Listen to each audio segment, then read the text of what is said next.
So today we're going to unravel the hidden language of communication cues.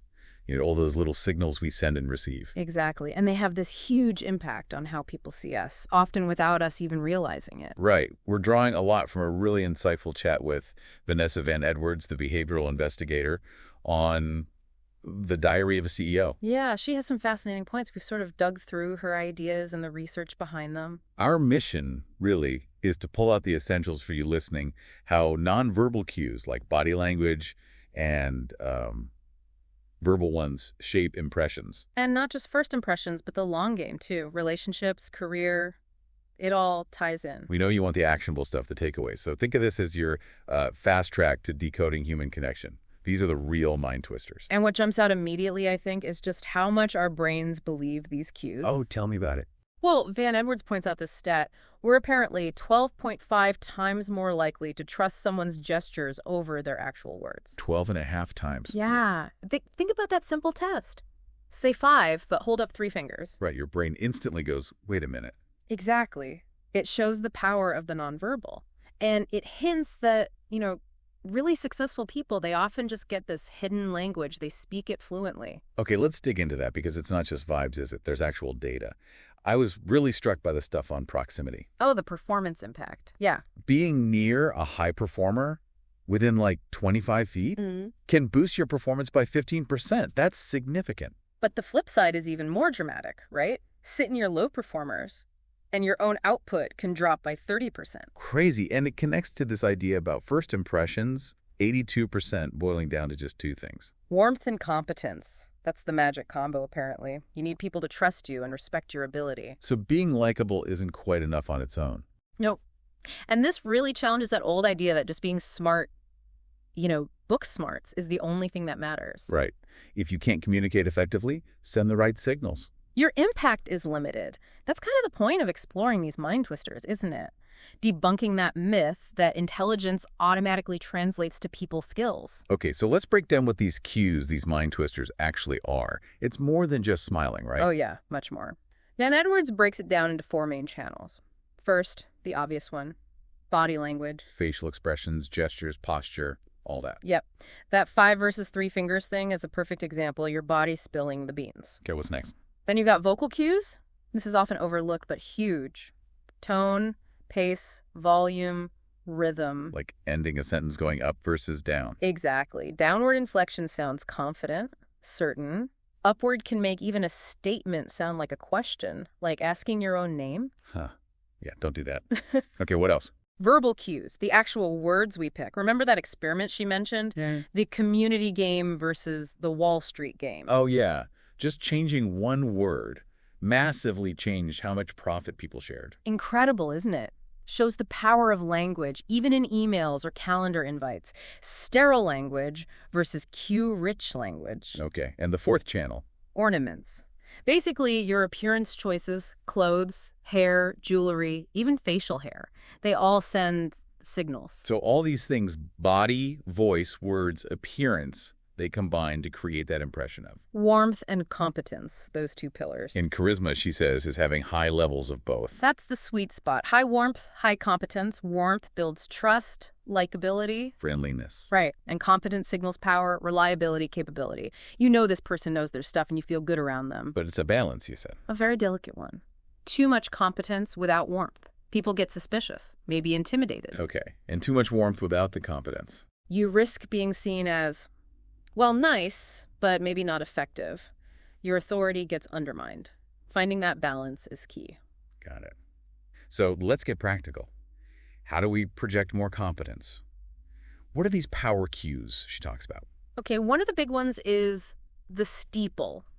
Lightly touching your fingertips together, forming a sort of relaxed triangle. Ah, yes, I've seen that. The trick is relaxed, and definitely no drumming the fingers. She calls that evil fingers. Just looks agitated. All right, keep it calm. What else? Another physical one is maximizing the distance between your earlobes and shoulders. How does that work? Just consciously relaxing your shoulders down and back. It reduces that hunched, anxious look, makes you seem more confident, and can even help your voice project better. Interesting.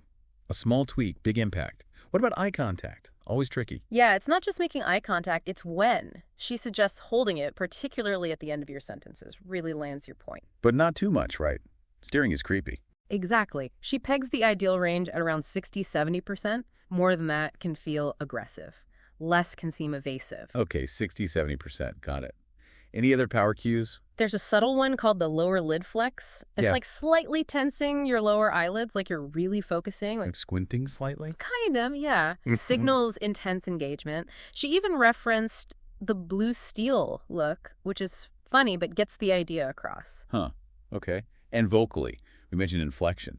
Right, that downward inflection at the end of sentences is crucial for sounding convicted, authoritative. Avoid that upward questioning tone. Definitely. She mentioned something about surgeons. Yeah, some research apparently linked surgeons with a more questioning vocal tone to higher rates of malpractice suits, suggests patients perceive less competence. Wow. Okay, so that covers competence.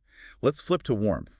How do we build that trust and likability? Well, one interesting one is the triple nod. Triple nod. Yeah, slow, deliberate sequence of 3 nods when someone else is talking. It actually encourages them to speak longer, apparently by about 67%. Huh. But not too fast. No, definitely not. Avoid the bobblehead, she warns. That just looks impatient or like you're not really listening. Slow and deliberate. Okay. Yeah. What else for warmth? The head tilt. A slight tilt while listening signals empathy, engagement, shows you're really tuning in. Oh, but again, subtle, right? Moderation is key, yeah. Too much looks odd. Makes sense. And the obvious one. The smile, but an authentic one, the kind that reaches your eyes. The Duchenne smile. She actually said she'd rather see no smile than a fake, forced one. I get that. A fake smile feels off. Totally. Then there's the lean, subtly leaning in during a conversation. Shows you're engaged, creates closeness. But not like diving in. No. Avoid the bow, as she calls it. Just a slight incline. Respect personal space, of course. Of course. And one more. Nonverbal bridges. Little actions that close the psychological distance. A light touch on the arm if appropriate, context matters. Or just showing open palms signals openness. These are great. Yeah. So how do these cues interact? She talked about a cycle. Yeah, the cue cycle. It's fascinating. Basically, we pick up on others' cues, internalize them, and that changes the cues we send back. So it can spiral. Exactly. Someone gives you a negative cue, maybe an eye roll, that can trigger a fight or flight response in you, even subtly. Your pupils might dilate. And then you send back negativity. Potentially, yeah. But here's the cool part. She suggests we can break that cycle by consciously noticing and labeling the cue, like mentally saying, okay, lip purse, noted. Just acknowledging it can stop that automatic negative reaction. Mindful communication, essentially. Very much. And speaking of nonverbals, hands are huge. Right. Windows into the soul. That's what she calls them. They show intention. And apparently our amygdala, the fear center, lights up when we can't see someone's hand. Primitive brain stuff. Like, are they holding a rock? Sort of. So showing your hands is reassuring, that friend palm flash she talks about. It's a quick subconscious, I'm safe signal. And the gestures need to match the words, right? Absolutely critical. Congruence. When words and gestures align, it signals honesty, competence. If they clash, red flags go up. She had that stat about TED Talks, too. Oh, yeah. The most viral talks had way more hand gestures. Average of 465 versus like 271 for the least popular. So using your hands helps engage people. Definitely. Helps outline points, adds energy, makes it more memorable. Don't keep them locked down. All right, let's shift gears slightly. Proxemics. Personal space. Right, the different zones. Public is like 12 feet plus. Social, 4 to 12 feet. So much. About 1.5 to 4 feet. Handshake distance, roughly. And then intimate is anything closer than 1.5 feet. And this matters for video calls. Yeah, her tip was good. Keep the camera about an arm's length away. Too close can feel like you're invading that intimate zone, which can be weird professionally. Makes sense. And the bar example. Oh, right. Loud bars force people closer into that intimate zone just to talk. And that accidental closeness can sometimes spark attraction. Environment matters. Okay, what about how we present ourselves? Personal branding. She warned against something. Deficiency promotion. Basically oversharing your flaws or weaknesses. But isn't vulnerability good? It can be, strategically. That's the other shoe effect. Sharing a relevant, maybe small vulnerability early on can make you more relatable. It stops people wondering what you might be hiding. Like her recovering awkward person intro. Exactly. It builds connection, which leads to her idea of aggressively liking people. Sounds intense. It just means making a conscious effort to show you want to like them. Send positive signals, verbally and non-verbally. Counteracts that bias where we think our positive feelings are more obvious than they are. And she had those magic phrases. Yeah, 3 good ones. I was just thinking of you. Shows connection. You're always so. Positive labeling. And last time we talked, you mentioned, shows you listen and remember. Those are good. Simple, but effective. And for starting conversations, ditch the standard questions. Yeah, don't overthink the opener. Hey, name is fine. But avoid, what do you do? Right away. It can feel transactional. Like asking, how much are you worth? Kind of. Instead, try excitement questions. Like, on a Monday, anything fun or exciting happen over the weekend? Or Friday, any exciting plans coming up? Gets people talking about things they enjoy. Exactly. Or go deeper. What's your biggest goal right now? Or that character question. What book, movie, or TV character are you most like? That one sounds fun. Gets into personality. Right. It sparks better conversation than just job titles. Okay, shifting again. Dealing with difficult people. Energy vampires. Yeah, those people who just drain you. First step is recognizing who they are. Then, crucially, setting boundaries. Protecting your energy. Exactly. And consciously choosing environments and people that energize you, not deplete you. Optimizing your social battery. Good advice. Even hugging has rules. Apparently. Approach equally. Torso to torso, keep it brief like 2 seconds, and no backpatting. No backpatting. Okay. And handshakes. Standard thumb up is fine. But cupping the other person's hand slightly with your other hand, that signals extra warmth. The politician's handshake. Ah, okay. Any gender differences in reading all this? She suggested women tend to engage more brain areas, see the bigger picture. Men might be more cue-focused. But the main point is just be aware of your own potential biases when interpreting cues. Makes sense for leaders, public speakers. Any specific tips? Purposeful movement on stage, use different zones for different points. Vocal variety is key, don't be monotone. And label emotions for the audience, connect with their pain points, then offer solutions. And embrace imperfection again. Yeah, don't be afraid to be human. It makes you relatable. Okay, last big topic. Spotting liars.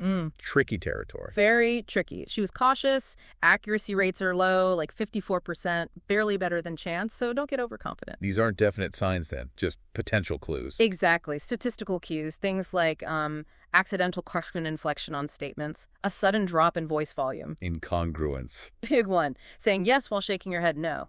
Though there are cultural exceptions, she noted, and mismatched facial expressions, especially quick flashes of disgust. But tread carefully. Very carefully. And one related point, ambivalent relationships. Not toxic, Yeah. but uncertain. Right. The hot and cold ones. She argues they can actually be more draining than clearly bad relationships because of the constant uncertainty. So the advice is, Try to clarify them. Either work to make them consistently positive or create distance if they stay ambivalent and draining. wow, okay. We've covered a ton. A lot of mind twisters to think about. Absolutely. The big takeaway, I think, is just how powerful these cues are, both the ones we send and the ones we receive.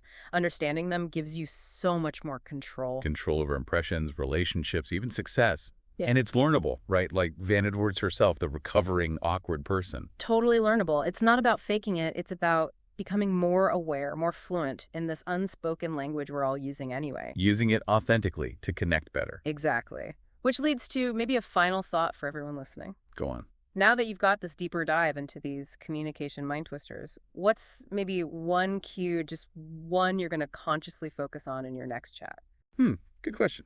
Like maybe trying the triple nod or focusing on that downward inflection. Yeah, pick one thing, try it out, and just notice what happens. What outcome do you expect, and what do you observe? That's how you really start to master it, isn't it? Through practice and observation. That's the key. Experiment, learn, and unlock the potential of this hidden language.